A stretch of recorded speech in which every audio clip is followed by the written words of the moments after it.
Hey, it's Mike with the 1974. Not sure where I left off last time. I've been doing a bunch of little crap, or little stuff, I should say. I did put the trailer hitch and the spare tire carrier on.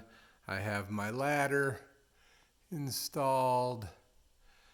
The windows are all in. I think that I had already done. I'm still trying to free up this sleeve down here.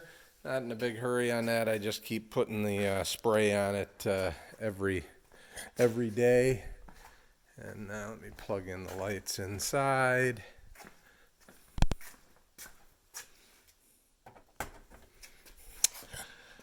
I did do something with the brakes yesterday, which was I had my wife get in and push the brake pedal as hard as she could. Engine not running. Front wheels couldn't budge them. The rear wheels, there was like one of them maybe that was hard to, well, I guess they were all, the brakes were contacting, but I could turn them all by hand by grabbing the wheel and turning it. So I don't think that's right, but I do know that when I was driving this coach and it stalled, the braking was extremely poor. So I got to figure that out. I did mark the floor yesterday. I actually wasn't something I really wanted to do, but I ran a screw up from the bottom, so I knew exactly where the corner was. And so to me, that's as far forward as the toilet could be if it went straight into the floor. So I demarked that yesterday. You can see the plates I made for the back of the ladder. I don't know if we can see any of them or not, but yeah, I did use, yeah, there they are, those riv nuts to hold the ladder in, so that worked pretty well. I'm not going to be using this vent. It's over the bed, so I took it off.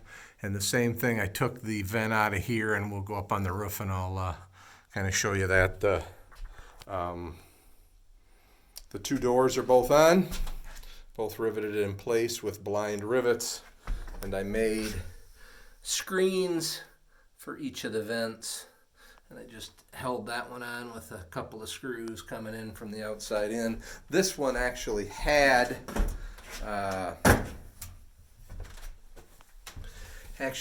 places to screw it down, so I just put that on. Because remember, this is all going to kind of be open under here. My water tank is going to be here, and I'm going to have a twin bed on each side, and so it'll be open through side to side for storage. I think I talked about the fact that I left those hanging out. I want to get the coach warm and kind of bouncing down the road to have everything settle its way in. I'm getting ready to finish up on the furnace. Get that going. I was just going to show you if I can find them quick. Oh, I had to cut some aluminum patches today, so I used my plasma cutter. I did take the vent off that I'm going to use because it was poorly sealed and just all cracked up. And the one that I took off that I was going to patch is in better shape, so I'm going to put that one on instead. But let's walk up on the roof.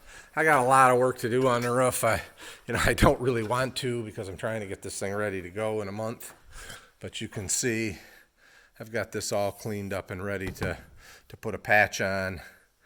This patch is made pretty well, good to go. And there I'm going to just reseal and put the cap back on. And you can see that my railings lifted up a little bit there. I may have to address that before this trip. But, my hope is to do, when I buy a new roof air conditioner, which I'm not quite ready to do yet, then I'll maybe redo the whole roof. I'll pull both of those fantastic fans and reseal them and everything else, but maybe even get rid of that antenna that's over there.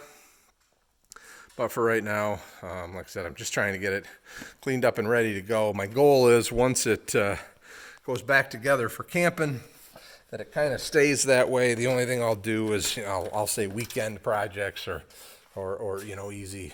Like I'll take one window out and replace it, that type of thing. Hopefully you're not dizzy. I'm going to show you something. So the patch for that vent that I'm not going to use is right there. and I have it in my arbor press. I've got it supported up.